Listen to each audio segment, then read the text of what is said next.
and welcome back to the Chap's Guide. My name is Ash and I am your host on this journey through men's style, self-development and personal grooming.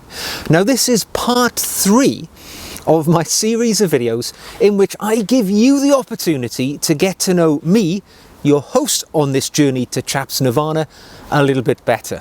And I encouraged everybody to drop me a question, and I'm going to answer some of them today. Now, I was overwhelmed with the number of responses I received. Hence, this is a multiple video series of me answering those questions. So I hope you've enjoyed them. Keep the questions coming. I'm more than happy to elaborate or speak further on any of the subjects if that's something you'd like. Now, this question comes from Vincent Martin, who says, at around what age group did you recognise your own journey to Chap Nirvana? Now, Chap Nirvana, just so that we're all clear, is this fabled destination where we will arrive at a state of maturity and smartness and cultural happiness. Nirvana, perfection. I accept I am never going to arrive at that destination, but I understand that my journey is the part in which I develop and get better as a man. That's an important thing.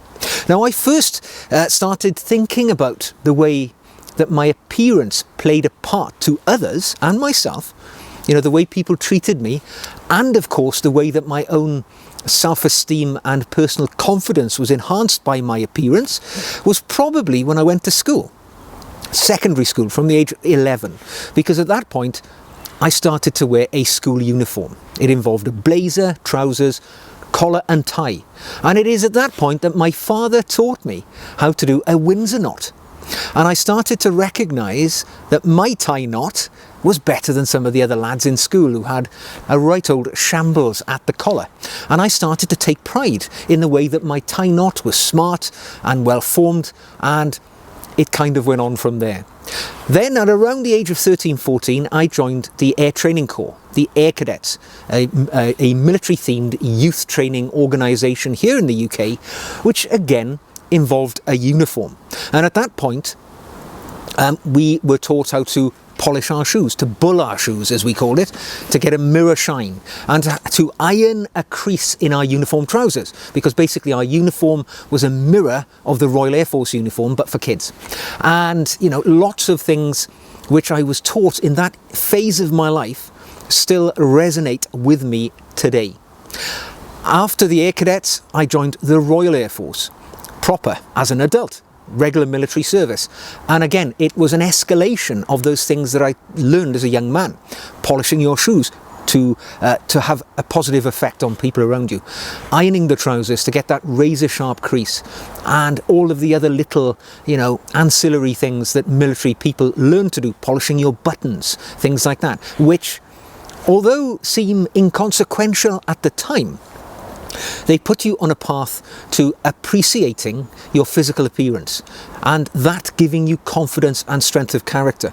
So that's where it all started for me, and it just played onwards and onwards. When I left the military, I joined the British Police Service, which at that time was still quite smart. These days they wear sort of quasi-military tactical uniforms, but when I joined, we still wore a collar and tie as daily patrol uniform, and again polished our boots. This was an important thing. The public expected to see their civil servants, or their crown servants, as the police were, you know, to be smart and presentable.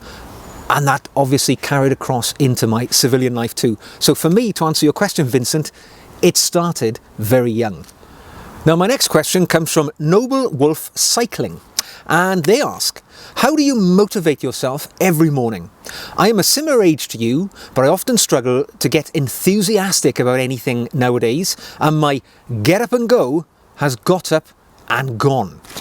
Well, that's a question which I think many of us in middle age, and at the point of filming this, I am about to turn 53 years of age. So I'm approaching my mid-50s. I don't know where the time has gone, but when we reach that point, we start to lose some of that zest for life. Maybe like me, you know, I'm semi-retired.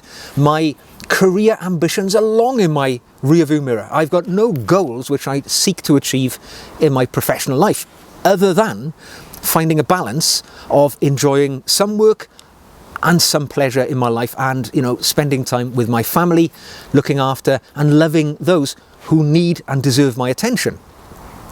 So how do I have a goal every day? Well, for me, the key thing is having a purpose, a reason to get up that day. Today, I had to go meet somebody in a charity which I'm beginning to become involved with, and I wanted to make a video. And when I got up this morning, that drove my actions for the day. It made me choose the clothes I was going to wear. It made me have a shave because I wanted to look smart and presentable. Now, I do shave every day normally, but if I didn't, that would have been a motivator for me to do something. I keep a journal, and I keep, a sort of record of activity that I have done and what I intend to do. And this steers me in the directions that I need to take each and every day. One of the key things for me is, at this stage of life, prioritizing my health and well-being. So for me, it's taking exercise, eating well, staying clean in my diet and the way that I lead my life. And, you know, focusing to a degree upon myself, making sure I get enough sleep, I get enough rest, I'm not overextending myself. These are my goals, and that gives me that pep that I need, that get up and go, which can easily be lost if you find yourself entangled in the miasma of life. You know, you're working too many hours, you've got too many responsibilities, you're under pressure and stress, be it financial, professional, family. It's all about finding that balance. It's not easy. It's like that Chap. It's like that journey to Chap Nirvana. We may never achieve the perfect balance. We can only strive to get there. And that's kind of what helps me push through life. Prioritize the important things. Identify the things that aren't worth your stress and try and cut them away from your life, or at least not let them affect your mental state. I hope that helped. Okay, a question from Modern Dandy, and he asks, and this is a good start, perhaps a touchy question. Okay, I'm ready. What is it? While Queen Elizabeth was a pretty well universally beloved monarch, including by me, King Charles seems to have more faults than his mother, including his treatment of his former wife, Princess Diana, allegations of unreasonable and even entitlement with his requests from his former servants, things such as having them cook him a dozen eggs and then for him only to eat one. Also, that he threw his clothes on the floor for others to pick up. Now, with the recent criticisms of the king by his son, Prince Harry, my question is whether your loyalty to the monarchy is unbreakable, or if you would abandon your allegiance should you come to disagree with the current monarch enough. What would cause you to denounce your faith? Well, that is a question for which I think perhaps a segment in one video may not be sufficient to fully talk about, extol the virtues of monarchy and how I feel about it. Now, monarchy is a tricky subject to discuss with many people, particularly if they haven't been born and brought up in the ideology of a sovereign monarch. I know many of my viewers are from the Americas, for instance, Canada, North America, and the US. So you may have a natural opposition to the idea of supporting a monarch, a person who is your head of state merely by the accident of their birth, or so it seems. And it's hard for somebody such as myself to justify monarchy. All right, so it is. I mean, I come from a country which prides itself as being one of, if not one of the most prominent birthplaces of democracy. My country houses the mother of all parliaments. And the parliamentary system which operates in the United Kingdom is replicated in many other countries around the world. Admittedly, those countries have been touched by perhaps the colonial effect of the British Empire, but they still have retained the same system of constitutional monarchy and a parliamentary system which began life here. So how can I justifiably argue for a monarchy when I absolutely agree in democracy in all its shapes and forms? Because monarchy seems to be the juxtaposition of democracy. It's a person born to an entitled position through an accident of birth. The way I justify it is this. Many people, perhaps who are unaccustomed to being a subject of a monarch, they take the stance that a monarch is this all-powerful head of state who has some form of control over them. Well, of course, that isn't true. We live in a constitutional monarchy. Our king and our queens are people who are essentially ceremonial heads of the country, who have an element of soft power, diplomatic power. They carry out many functions within the country, but they have no actual control of power. The de facto leader of my country is obviously the leader of the ruling party in Parliament, and that person has the title of Prime Minister.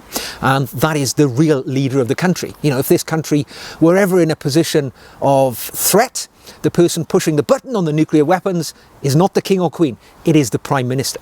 So you have to understand that.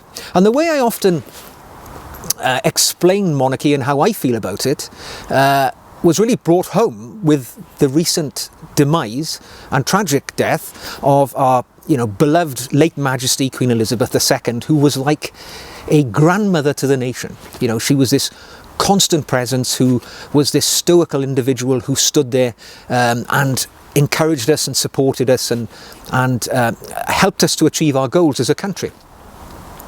And when she passed and the new king took his position, a lot of people talked about monarchy and where does it sit in the modern world. And the way I think of it is like this, as I say. If you're an American, you swear your allegiance to your flag. I understand when you sort of assume, public office or anything like that. For you, the flag is the identity of your nation. In my country, the king or queen is the physical embodiment of the identity of my country. My king, King Charles III, in his veins beats the blood of a family line which has held that position of monarch over my country for 1,000 years. They have always been there. They are, that symbol which perseveres. And that's kind of the way I think about my king, and absolutely how I thought about my late Majesty the Queen. They are this individual who is there, an embodiment of the country, the crown as we refer to it, who we swear allegiance. I swore an oath to the crown when I joined the military, when I joined the Air Cadets, when I joined the police service. They are the font of honour, the font of power for people who undertake those sort of jobs. So that's how we think about it. King Charles is currently our monarch, and I use the word currently with emphasis because nothing is permanent. However, whatever faults King Charles has, and he will have faults because he is but a human being, they are all part of his journey as our monarch.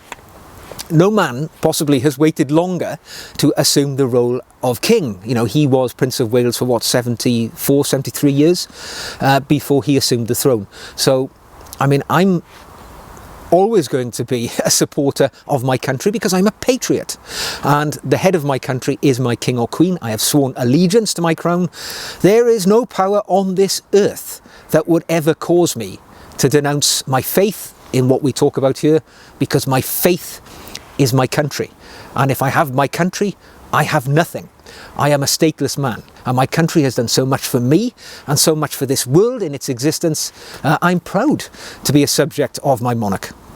And if you are a person still struggling to come to terms with why we would have a monarch, I have one final argument to make for you, not one which I adhere to myself, but if you are a person of faith, if you believe in a god or gods or whomever, whatever deity that you pledge your faith to, there is the point, which used to be much more prevalent in the past, that our king or queen rules with divine right, because they were placed in that position by an all-seeing, all-doing God who chose that individual to assume that position. So if you are a person of faith, governance by divine right may be part of what drives you to pledge allegiance to a monarchy. So there we are. I've spoken enough about that. Okay, next question, and perhaps a little less intense. Question from Frank V, who says, 2 questions. Have you ever considered growing a ginormous beard and shaving your head completely bald, like stylish chaps? including Jimmy Niggles. I'm afraid I don't know who Jimmy Niggles is. And do you believe a dress watch should be strictly conservative, meaning of precious metal, leather band and small in size? Well, easy ones to answer there. I don't favour facial hair, right? I am clean shaven through choice. I would grow a beard, I have grown beards in the past, and I just prefer the cleanliness and the clean cut look which comes from being daily shaven. And I enjoy the experience of shaving every day. There was one occasion in my life where I did not shave for quite a period, and that was caused many years ago now when I suffered chicken pox as an adult, and it became necessary because of the sores caused by chicken pox on my face that I couldn't shave for many, many weeks. I did grow a beard, and I didn't enjoy the experience. So yeah, truthfully, I wouldn't want to repeat that again. So I enjoy being clean shaven. And I wouldn't shave my head simply because I think it requires too much maintenance to keep the whole pate clean shaven every day or every so often. So I enjoy having a little bit of fluff on top there, keep the head warm. But mostly it's because I'm a bit too lazy to go to the trouble of shaving my head. And your other question, do I believe a dress watch should be strictly conservative, precious metal, leather band and small in size? Yes, I do. I do believe that if a gentleman is going to wear a dress watch, such as something like the classic Cartier Tank Must or the Jaeger-LeCoultre Reverso style of watch, they are how I, in my mind, picture a gentleman's dress watch. Small, often rectangular in my sort of thinking of it, and often made of gold or platinum or white gold, something which is utterly luxurious, unnecessary, but luxurious. And that for me would be a classic dress watch, and a dark leather strap. Now, I don't own a watch like that, truthfully, at the moment, and I am thinking towards allowing a watch like that to enter into my small wristwatch collection. What I do think is not a dress watch, is a large sports watch of some kind, typically with a metal bracelet.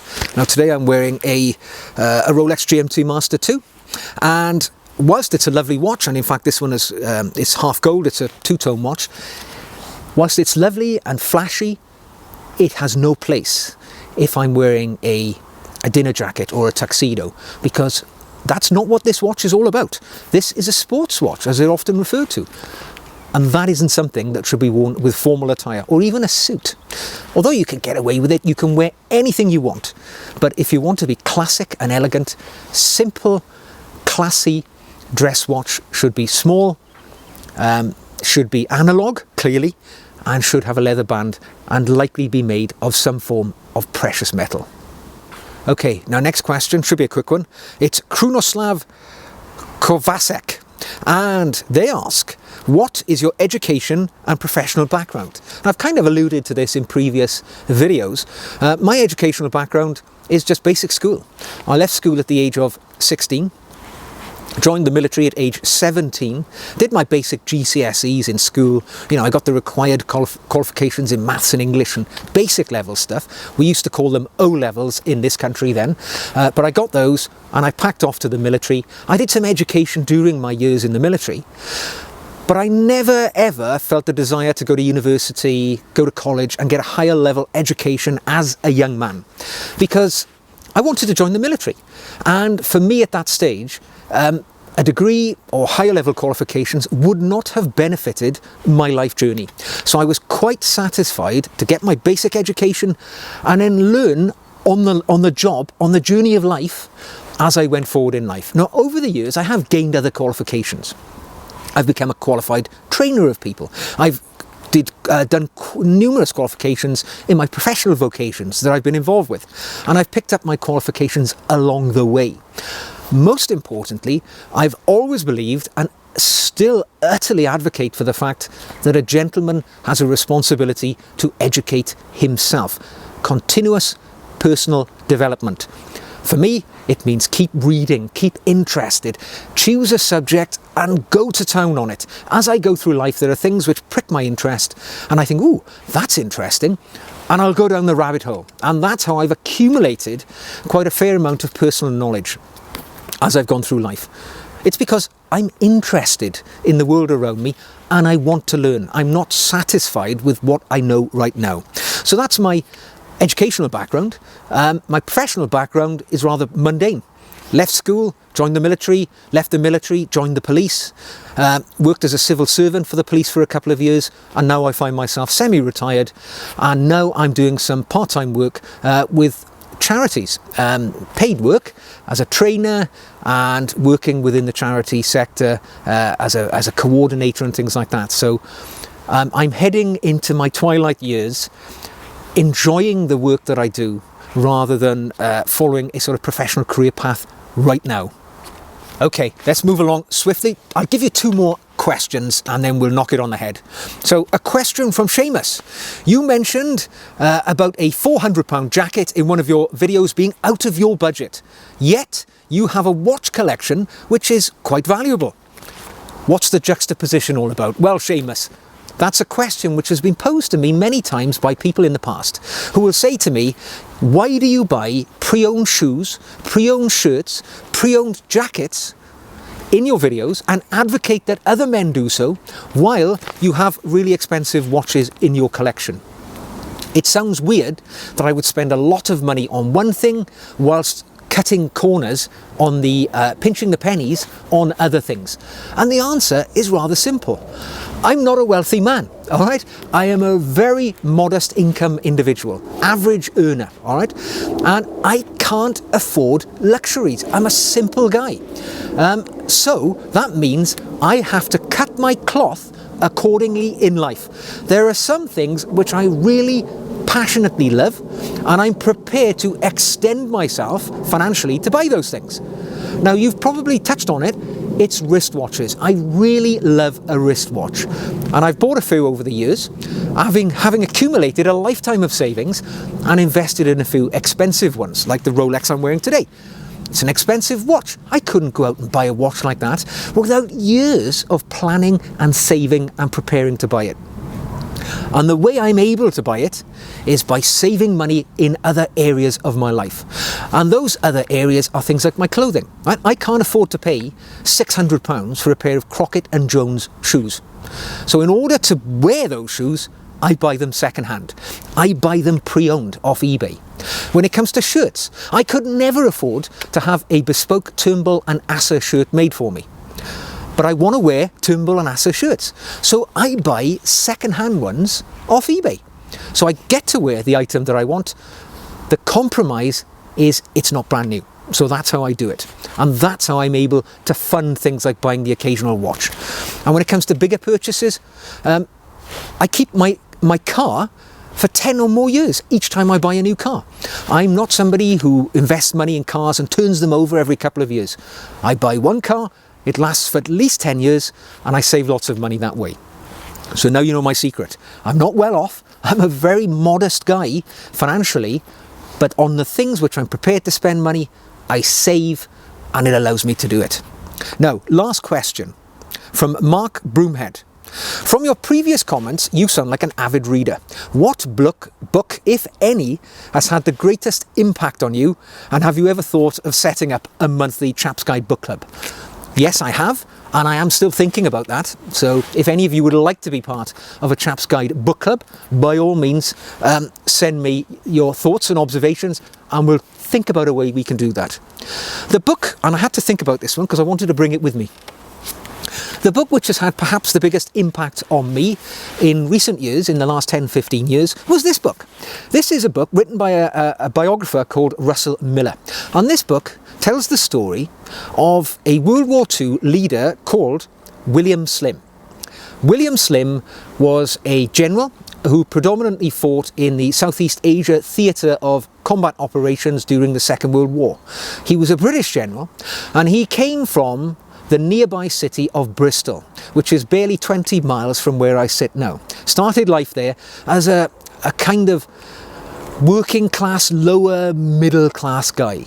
Didn't go to university, was unable to find himself a position in the British Army at the early part of the 20th century, the early 1900s, because he didn't come from a wealthy enough family. And back then, to be an officer in the military, you would need to have finances to allow you to play polo and have all the tailoring done. So he couldn't break into the military. But then the First World War happened, and that's where this man's star started to ascend. He served in the First World War, was terribly wounded, decorated for bravery, served in the interwar period in India, formed a long-lasting and utterly loving relationship with the Gurkha soldiers, and then in the Second World War was the right man in the right place at the right time.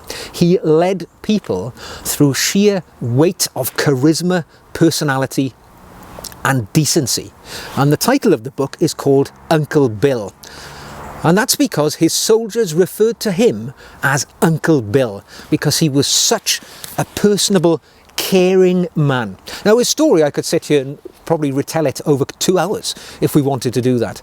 But that story tells of a man of humble upbringings who developed himself, pushed himself through life, and put himself in the right place at the right time to impact world events for the better. After the Second World War, there was a few more rolls of the dice for him. He became chief of the Imperial General Staff, so the professional head of the military, and he also was Governor General of Australia for a while. But he largely was overlooked and forgotten, and his name is never referred to when we talk about the Second World War. But many historians will attest that William Slim, Field Marshal William Slim, was likely the greatest British general of the Second World War. And his book and his story inspires me when I read about how an ordinary man can rise to the top through ability, skill, and determination. Not through accident of birth, not through financial patronage, through dogged determination and a desire to get there. So there we go. Worth picking one up and reading it. This book was actually released probably about 6 or 7 years ago now, this biography, and I'm pretty sure you'll be able to pick it up for a song on Amazon. So go and have a look for that one. I might even leave a link to it, if I can find it, in the show notes below. I'm sure it will inspire you too. So if you have enjoyed today's video, give it a thumbs up. If you'd like to see more like this, click the red button. If you'd like to pose me a question, and I can only give you my observations and my thoughts and opinions, but by all means, fire it in and I'll give it a go. And if you'd like to support me in the channel, you can buy me a coffee. The link to do so is in the show notes below. So until the next time, take care of yourselves, keep those questions coming, and I will see you again very soon.